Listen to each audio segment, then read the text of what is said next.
सालों पहले लखनपुर नाम के राज्य में लल्लू राम नाम के राजा का शासन हुआ करता था। वह बहुत महत्वाकांक्षी था और अपनी प्रजा से बहुत प्यार करता था।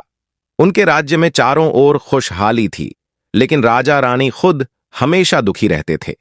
उनके पास धन, दौलत, शोहरत सब कुछ था, लेकिन उनकी संतान न थी।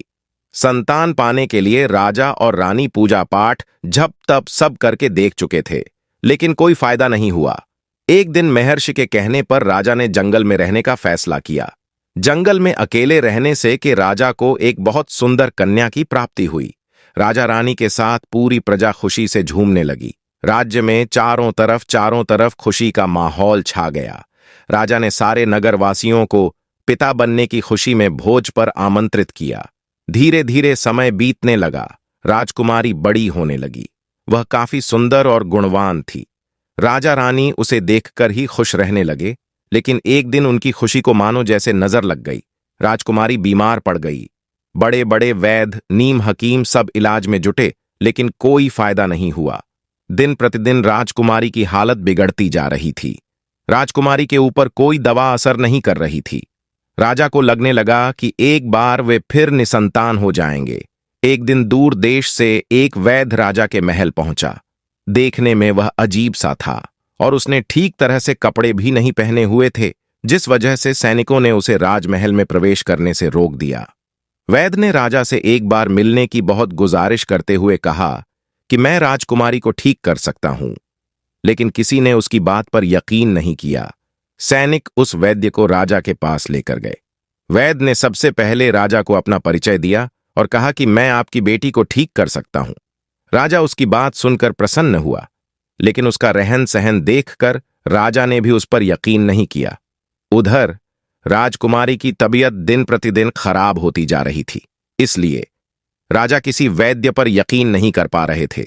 लेकिन उस वैद्य का आत्मविश्वास देखकर राजा ने उसे एक मौका देने का फैसला किया।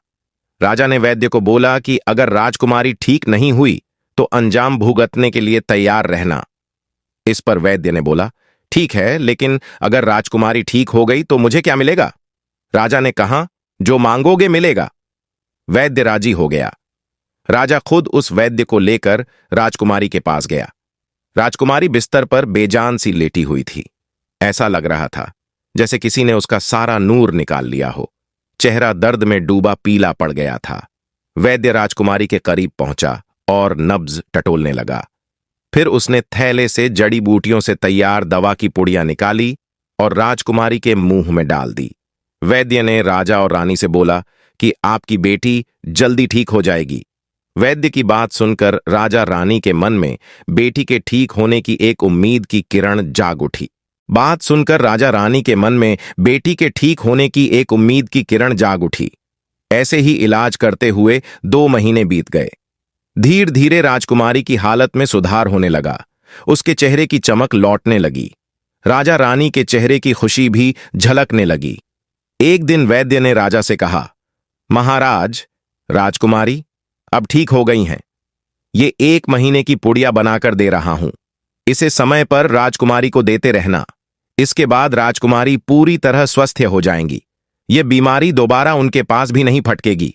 अगले दिन राजा ने वैद्य को अपने पास बुलाया और कहा कि वादे के मुताबिक मैं तुम्हें तुम्हारा इनाम देना चाहता हूं।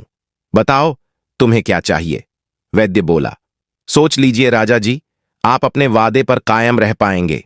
राजा ने बोला, तुमने मेरी बेटी को स्वस्थ किया है, बोलो क्या मांगते हो? वैद्य ने मुस्कुराते हुए कहा, आपका आधा राज्य और बेटी का हाथ। इतना सुनते ही राजा आग बबूला हो गया। उसने कड़कते हुए कहा, तुम होश में तो हो?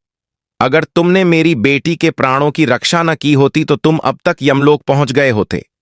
उसने सैनिकों को आदेश दिया कि इसे राज्य से बाहर निकाल दिया जाए। वैद्य कुटिलता से मुस्कुराते हुए वहां से चला गया। इस घटना के कुछ दिन ही बीते थे कि एक दिन फिर राजकुमारी की हालत बिगड़ गई। उसका शरीर नीला पड़ गया। आनन फानन में राजवैद्य को बुलाया गया। राजवैद्य ने बताया कि राजकुमारी को जहर दिया गया है। इसका तोड़ किसी के पास नहीं है। कुछ देर बाद राजकुमारी ने दम तोड़ दिया। पूरे राज्य में मातम छा गया। राजा रानी शोक में डूब गए। छानबीन में पता चला कि वैद्य ने राजकुमारी को 1 महीने खाने के लिए जो पुड़िया दी थी, उनमें से ही एक पुड़िया में जहर था। वैद्य को पहले ही शक था कि राजा उसकी बात नहीं मानेगा, इसलिए उसने एक पुड़िया में जहर भरकर रखा था। उसने सोचा कि अगर राजा शादी के लिए मान जाता है तो वह जहर वाली पुड़िया हटा देगा, लेकिन अगर नहीं माना तो इसकी सजा राजकुमारी को भुगतनी होगी। वैद्य की चाल कामयाब हो गई।